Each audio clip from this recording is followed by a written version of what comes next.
The residence, located on Ashton Way in Brandon, Mississippi, is a typical example of suburban architecture. The two-story home features beige siding and a front porch, surrounded by a well-maintained lawn and flower beds. The neighborhood is characterized by its family-friendly atmosphere, with children often playing outside and residents engaging in casual conversations. Inside the home, the layout is designed for family interaction. The kitchen serves as a central space where meals are prepared and family members gather. Equipped with modern appliances and a sizable island, it is intended for both cooking and casual dining. This kitchen was often the setting for daily interactions between Smylie-Gregg, her mother Ashley Smylie, and her stepfather Heath Smylie. Collie's bedroom is situated down the hall, reflecting her interests as a teenager through posters and personal items. This room would become significant in the events that transpired on March 19, 2024, when a confrontation occurred that would change the family's life forever. As we explore this case further, it is essential to recognize that this home, once perceived as a safe haven, would soon be associated with tragedy. Smylie-Gregg is a 15-year-old girl.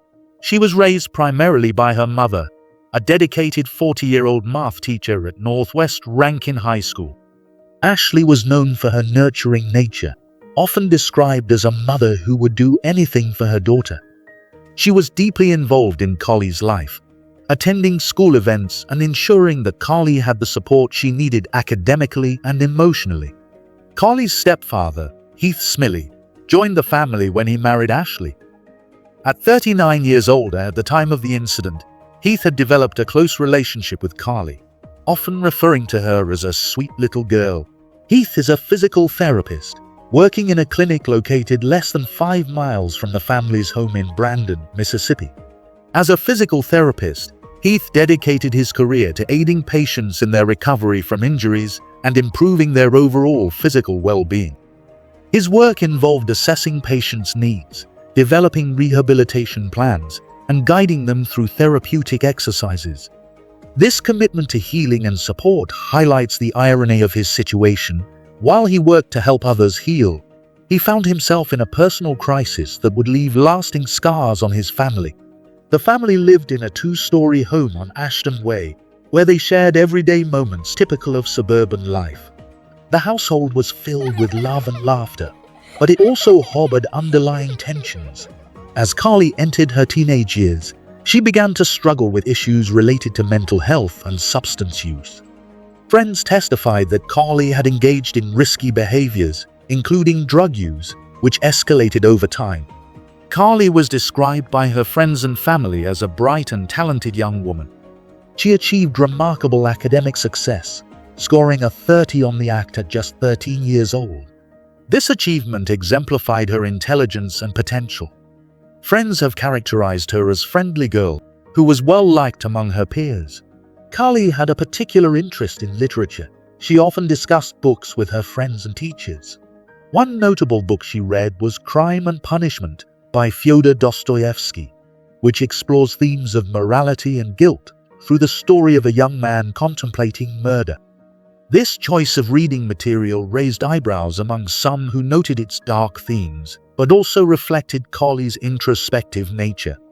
Despite her academic strengths, Collie struggled socially. Friends noted that she sometimes felt isolated and had difficulty connecting with peers. Reports indicated that she had been experiencing anxiety and feelings of inadequacy, which may have contributed to her emotional struggles at home. Her friendships were important to her, however, they were often complicated by her mental health challenges. Collie's friends described her as someone who liked school, but also faced pressures that weighed heavily on her. They recalled moments when she expressed frustration about her relationship with her mother and how Ashley's expectations sometimes felt overwhelming. Conversations with friends revealed that Collie often felt misunderstood and trapped in her circumstances. Collie's mental health became increasingly concerning in the months leading up to the tragic incident. She had been attending therapy sessions with Rebecca Kirk, a licensed professional counselor who noted that while Carly seemed to enjoy school and had positive interactions during their sessions, deeper issues remained unaddressed. Kirk observed that Carly sometimes felt codependent on her mother's emotions and struggled with anxiety related to their relationship. During therapy sessions, Carly mentioned feeling overwhelmed by Ashley's expectations and expressed uncertainty about her identity. She had recently cut her hair short, a change that Ashley reportedly questioned, asking Carly to promise she wasn't trying to be a boy. This interaction highlighted the complexities of their mother-daughter relationship and the pressures Carly felt regarding her self-image. Despite these challenges, Kirk testified that Carly did not exhibit signs of severe mental illness during their last session before the shooting on March 18. She appeared normal and did not report any hallucinations or delusions at that time. The day began like any other. Ashley, a dedicated math teacher at Northwest Rankin High School, drove Carly to school that morning. After school, they returned home together, seemingly engaged in a typical mother-daughter routine. However, tensions had been brewing beneath the surface due to Carly's recent behavioral changes and substance use issues. Ashley had recently discovered vape pens in Carly's room, which led to concerns about her daughter's drug use. Upon arriving home, Ashley confronted Carly about her behavior regarding the vape pens. Witnesses later testified that one of Carly's friends had expressed concern about her marijuana use and had informed Ashley about it. This revelation prompted Ashley to search Carly's room, where she found the vape pens and confronted her daughter about their presence. The confrontation escalated into a heated argument. Friends who later testified in court described Carly as feeling trapped and frustrated by her mother's control over her life. They indicated that Carly felt overwhelmed by the pressures of adolescence and the scrutiny from her mother regarding her behavior. During this critical moment, Carly's mental state deteriorated significantly. After the confrontation with Ashley, Carly retrieved a .357 Magnum revolver from under her parents' mattress. Surveillance footage captured her pacing around the house before she approached her mother in the kitchen. Reports indicate that Carly peeked around a corner to ensure Ashley was still in the kitchen before she fired 3 shots at her mother, striking Ashley in the face and killing her instantly. In the immediate aftermath of the shooting, Carly sent a text message to Heath from Ashley's phone, impersonating Ashley. She wrote, "When will you be home, honey?" This text was sent shortly after she had shot her mother, luring Heath back to the house under false pretenses. When Heath arrived home shortly thereafter, he was met with chaos. As he opened the door to the kitchen, Carly shot him in the shoulder before he could react. In the struggle for control of the gun, Heath managed to wrestle it away from Carly. He described the moment as surreal and chaotic. Everything happened so quickly that it felt like a blur. Heath had received a text from Ashley asking if he was almost home just moments before entering the house. Upon entering, he was immediately confronted by gunfire. After disarming Carly, Heath immediately called 911 to report the incident. During this call, he expressed his disbelief and horror at what had just transpired. He described seeing his wife lying on the floor and realized that their family life had been irrevocably shattered. Following the shooting, the chaotic scene in the Smylie household rapidly unfolded. After Carly shot her mother, Ashley, and then attempted to shoot her stepfather, Heath, she was left in a state of panic and confusion. Heath, having wrestled the gun away from Carly, quickly assessed the situation.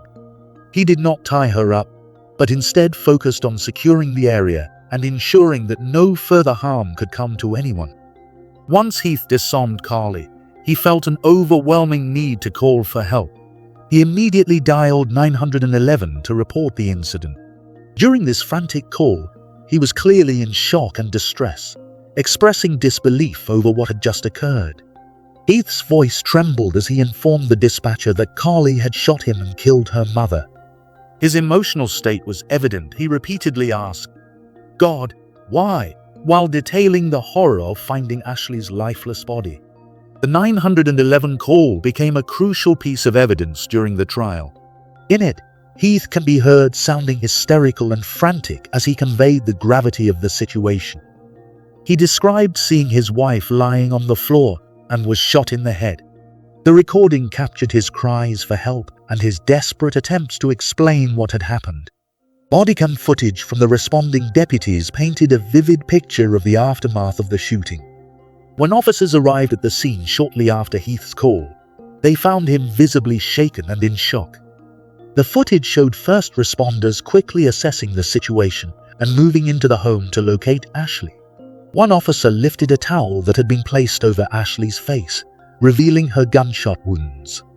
The bodycam video documented the officers' urgent response as they entered the home and began to investigate. The first deputy who arrived discovered Ashley had a bullet in her head, confirming the tragic outcome of Carly's actions. In a disturbing turn of events, Carly texted friends while waiting for Heath to return home, asking if they were squeamish around dead bodies. This behavior raised alarms among her peers and indicated a troubling mindset following the violent incident. During this time, one of Carly's friends had been invited over under false pretenses. This friend arrived at Carly's home shortly after the shooting occurred. Upon arrival, she was shown Ashley's body by Carly before Heath returned home. This, after shooting her mother and attempting to shoot Heath, Carly fled out of the back door of their home. Witnesses later reported seeing her running away from the scene. Carly was later found sitting in a field nearby by law enforcement officers who apprehended her without incident. She appeared disoriented but did not resist arrest. The trial of Smylie-Gregg began with significant media attention due to the nature of the crime and the young age of the defendant. Carly, who was just 14 years old at the time of the incident, faced serious charges for the murder of her mother, Ashley Smylie, and the attempted murder of her stepfather, Heath Smylie. The trial unfolded in Rankin County Circuit Court and lasted several days, drawing in witnesses, expert testimonies, and emotional accounts from those involved. During the opening statements, prosecutor Catherine White Newman painted a picture of Carly as a troubled teenager living a secret life filled with substance abuse and deceit. She highlighted evidence that would be presented during the trial, including hidden vape pens containing marijuana, burner phones, and a history of academic dishonesty. Newman emphasized that Carly's actions on March 19 were premeditated and that she had violent thoughts regarding her parents in conversations with friends. Heath Smylie took the stand to recount the events of that fateful day. He described how the morning began normally, with Ashley preparing tea and breakfast. However, tensions escalated when Ashley confronted Carly about her behavior and drug use. Heath testified that he had noticed something was wrong with Carly in the weeks leading up to the shooting, but did not fully understand the extent of her struggles. He described how everything seemed normal until he received a text from Ashley asking if he was almost home. Upon entering their home, he was met with chaos. He was shot in the shoulder by Carly before he could react. "I never thought I would find my wife like that," Heath said, his voice breaking as he described seeing Ashley lying on the kitchen floor. His testimony revealed not only his physical pain, but also his emotional anguish over losing his wife and grappling with his relationship with Carly. Heath expressed love for Carly throughout his testimony, emphasizing that he never feared her prior to that day. He highlighted his desire for justice, but also for understanding, hoping that Carly could receive help for her mental health struggles rather than solely punishment. During the trial of Smylie-Gregg, several friends provided crucial testimonies regarding her mental state leading up to the tragic events of March 19, 2024. Their accounts painted a picture of a troubled teenager grappling with significant emotional distress and substance use issues. BW's testimony. BW, one of Carly's close friends, described receiving a frantic call from Carly on the day of the shooting. In her testimony, BW recounted that Carly urgently asked her to come over to the house. When BW arrived, she was met with a chilling scene. Carly asked her if she was squeamish around dead bodies before revealing Ashley's lifeless body on the floor. BW testified that Carly admitted to shooting her mother 3 times and expressed intentions to harm Heath as well. This admission shocked BW, who had known Carly as a sweet and caring individual. Another friend, DG, also provided critical testimony regarding conversations he had with Carly prior to the shooting. He recounted how Carly had messaged him on a burner phone, stating that Ashley was holding her down while Heath answered the door. In these messages, Carly expressed a desire to murder her parents that day, which raised alarm bells for DG. The parents of BW and DG were shocked and disbelief upon learning about the events that transpired on March 19. They were particularly disturbed by the fact that their children had witnessed such violence and were now testifying in court about it. After hearing their daughter recount the traumatic experience of seeing Ashley's body, BW's parents felt a mix of concern for their daughter's emotional well-being and horror at the violence that had unfolded in their community. They emphasized the importance of mental health support for young people and expressed their desire for BW to receive counseling to process what she had witnessed.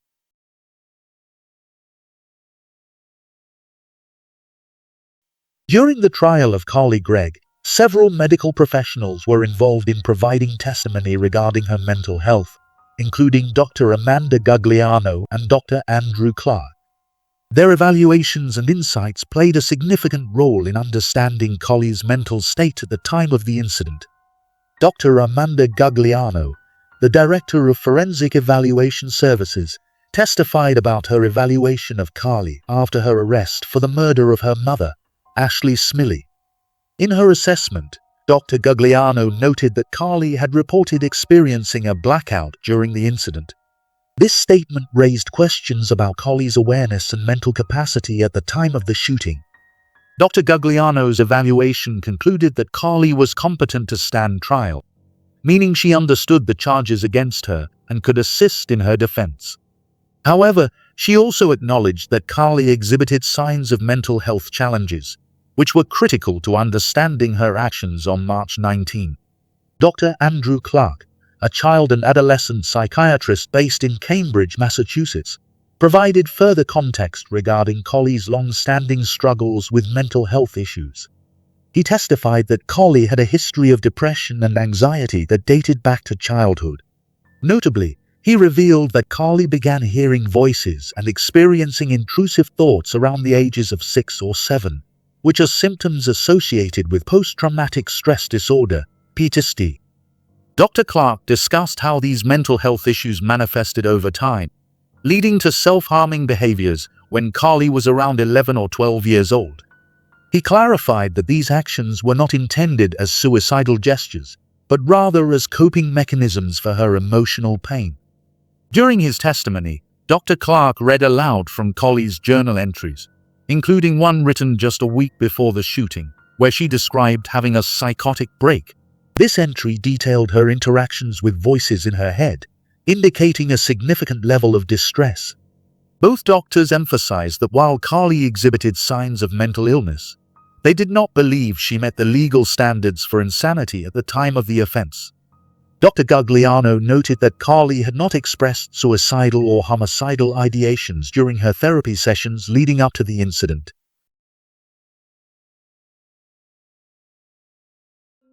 The trial also drew reactions from neighbors and community members who were shocked by the events surrounding this family. Many neighbors described Ashley as a dedicated teacher who was well-liked in the community and expressed disbelief at how such violence could occur in what appeared to be a stable household. Some neighbors mentioned noticing changes in Smylie over time, but did not realize how serious those changes were until after the incident occurred.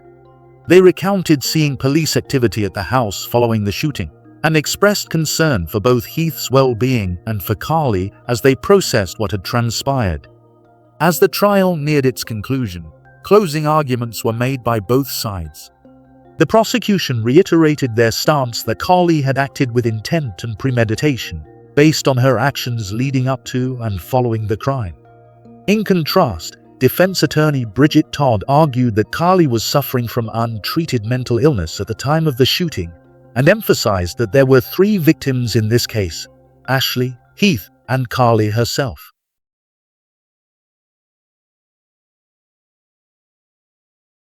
Carly was found guilty on all 3 counts: first-degree murder, attempted murder, and tampering with evidence. For the first 2 counts, she was sentenced to life in prison without the possibility of parole. On the 3rd count, she received an additional 10 years. This sentencing reflected the severity of her actions and the tragic loss of life that resulted from them. The trial lasted a week and was marked by dramatic testimonies and emotional moments. The prosecution's case was straightforward. It was not a whodunit scenario, as video evidence clearly showed Carly as the shooter. Instead, the focus shifted to her mental state at the time of the shooting, a critical aspect that would determine her culpability. Witnesses were called to testify over 5 days. Heath maintained his support for Carly throughout the trial. In a poignant moment, he mouthed, "I love you," to her from the stand. As closing arguments were presented, both sides passionately summarized their cases. The jury deliberated carefully before reaching a verdict, a moment filled with anticipation in the courtroom. When Judge Dewey Arthur read out the verdicts, it marked a definitive conclusion to a harrowing chapter for all involved. The decision to convict Carly on all counts brought mixed reactions from those present. While some felt justice had been served for Ashley Smylie-Gregg's tragic death, others mourned for Carly, a young girl whose life had spiraled into chaos due to mental health struggles. The trial of Smylie-Gregg serves as a reminder of the urgent need for mental health awareness and support systems within families facing similar challenges. As testimonies unfolded in court, they painted a picture of a young girl grappling with significant emotional distress amid familial conflict, a narrative that resonates deeply within society today. Carly's case highlights the complexities of mental health issues among adolescents and underscores the importance of addressing these challenges before they escalate into crises. Carly's story is not an isolated incident. It reflects a broader trend affecting youth across the nation. Promoting mental health awareness can help destigmatize these issues, allowing youth to feel more comfortable discussing their feelings and seeking help. Conversations about mental health can empower young people to recognize the signs of distress in themselves and their peers, fostering an environment where seeking support is normalized rather than stigmatized. As community members reflect on Carly's case, they are reminded of the importance of creating supportive environments for youth. Schools, families, and local organizations must work together to identify at-risk youth and provide them with the resources they need to thrive. This includes access to counseling services, educational programs about mental health, and opportunities for open dialogue.